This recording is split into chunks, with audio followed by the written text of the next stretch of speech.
Well, the pipeline saga continues with Alberta Premier Rachel Notley upping the rhetoric. Tyler Orton with Business in Vancouver is joining us now. And Tyler, new threats.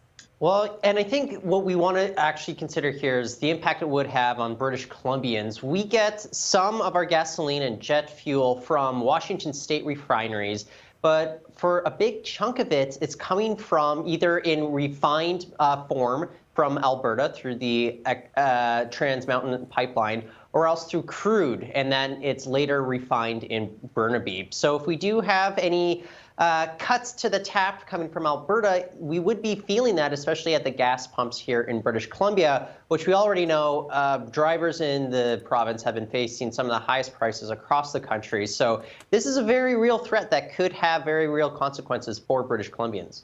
And Tyler, a lot of Canadians breathing a sigh of relief now that Donald Trump has said that Canada and Mexico will be exempt from steel and aluminum tariffs. But I understand others are saying don't just celebrate right now.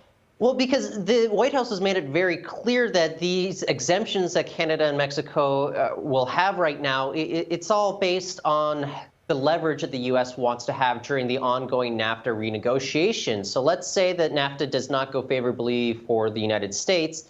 They're threatening to revoke these exemptions. And what would happen, it'd be felt on BC as well here. Of course, shipyards in Vancouver would be facing higher costs in the global market. And we'd also have Kitimat, where 1,000 workers at its aluminum smelter, they account for a big chunk of the workforce. There's only about 6,500 people living in Kitimat, so that could devastate the local economy there if they were facing 10% tariffs for aluminum going forward. So even though it seems a little distant, it is still going to have some real consequences here on the West Coast. Yeah, I guess just on the back burner for now. We'll see how NAFTA renegotiations go. Tyler, thanks for being with us today. Thank you, Sonia.